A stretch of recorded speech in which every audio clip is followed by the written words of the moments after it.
안녕하십니까. 칸중국 코리아 이신규입니다.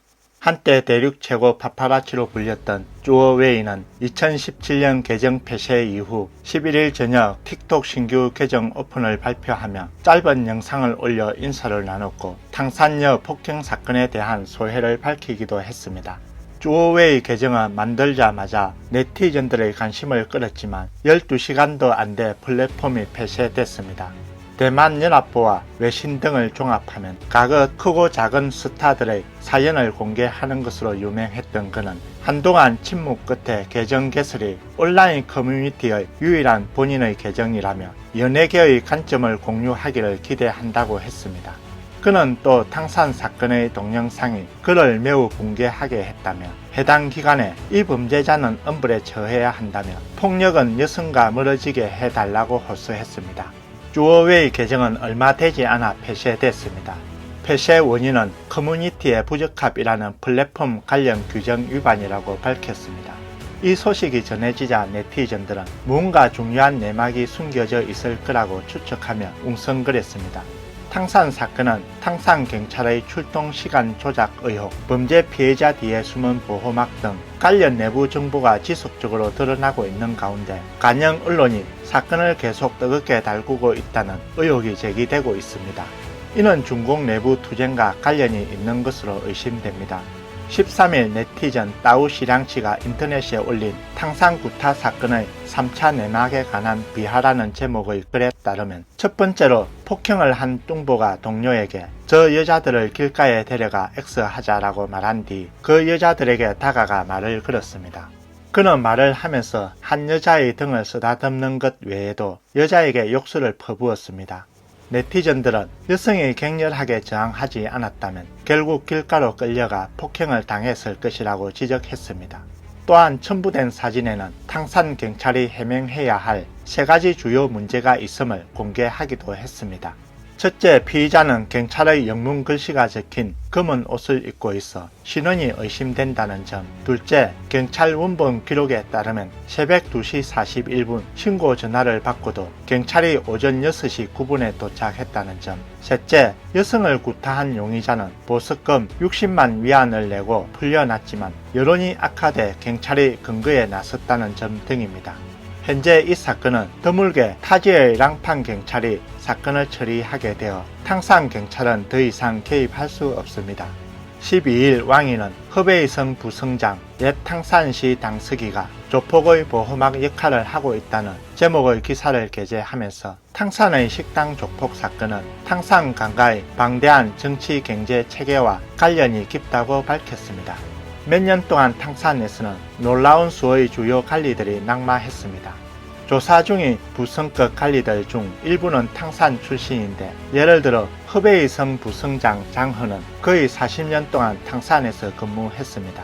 비록 간영 매체가 이 사건에 대해 빈번히 목소리를 내고 있지만 웨이보 네티즌들은 탕산 사건에 대해 정상적인 관심도를 넘어선 것이라며 강가에서 더 큰 어떤 문제를 은폐하려 한다고 생각합니다.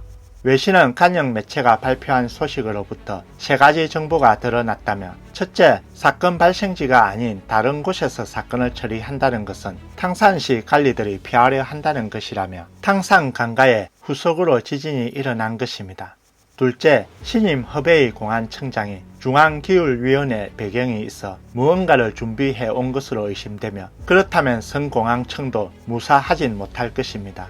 셋째, 강끄는 사건에 연루된 9명은 공안부에서 통일 배치하에 체포됐다는 것이라고 밝혔습니다. 각종 정보에 따르면 탕산 조폭 사건은 새로 공안부장을 맡게 된 왕 샤오홍이 주도하게 될 것입니다. 20대 전대를 앞둔 정치쇼로 탕산 사건을 계기로 중공이 조폭을 공격하고 공안부를 완전히 장악한 왕 샤오홍도 이를 통해 자신의 위치를 확보하려 한다는 인터넷 폭로가 있습니다. 이것은 허베이성 위원회 서기인 짜오크쩌에게는 좋지 않은 신호입니다. 따라서 탕산 조폭 사건은 단순한 경찰과 조폭 간의 서로 잡아먹는 싸움만이 아니라 고위급 내분의 터무니없는 항당극임을 알 수 있습니다. 다음 뉴스입니다. 지난 5월 22일 여유의 정원에 시진핑은 외국으로 도주하지 못하도록 통제되었고 시진핑의 완전한 퇴임은 높은 이상을 가진 사람들의 노력이 필요하다라는 제목의 반시진핑 문장이 게재됐습니다. 이 글의 저자 직근은 국경 통제를 받고 있는 시진핑이 장쩌민의 반꼭두각시가 됐다고 주장했습니다. 6월 3일 그는 다시 한번 놀라운 말을 하며 덩 샤오핑의 육사 탄압은 매우 옳았다는 기사를 공개적으로 발표했습니다. 아폴로 인터넷파는 직그가 장쩌민의 분파 도웨이망의 주요 작가라고 전했습니다. 그리고 직그는 최신 기사에서 학생들의 아이디어가 정치에 구현되면 중국은 파시즘의 나락으로 떨어지고 심지어 북한처럼 빈곤, 후진, 무지, 기아 상태가 될 수도 있다고 말했습니다. 그는 육사 탄압은 자의적 결정이 아닌 집단적 결정이며 의사결정의 정당성을 갖고 있다며 이는 상무위원회 다수의 찬성을 거쳤으며 당내 후속 반응으로 볼 때 다수의 승인을 받은 것이라고 주장했습니다. 직근은 심지어 육사 진압은 유한한 무력으로 위선과 절제를 충분히 구현했다고 말했습니다.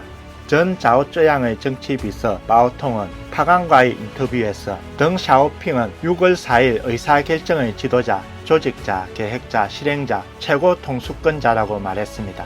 1989년 5월 21일 리펑의 일기에서는 덩 샤오핑이 군사위원회 주석이 된 후 그가 명령할 경우에만 군대를 동원할 수 있고 베이징에 들어갈 수 있다고 폭로했습니다. 그리고 덩 샤오핑은 군대가 베이징에 진입할 때까지 기다렸다가 정치국 학대 회의를 소집하여 충격과 교란을 피하고 더 확신을 갖게 되었다고 밝혔습니다.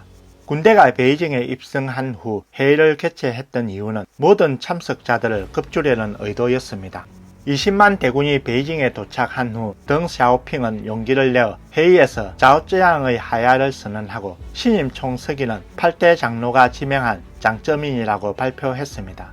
또 다른 발표는 6월 4일에 학생을 탄압하기로 결정했다는 것입니다. 6월 3일 리펑의 일기에서는 소평 동지가 오늘 밤 현장 소탕 계획을 승인했다.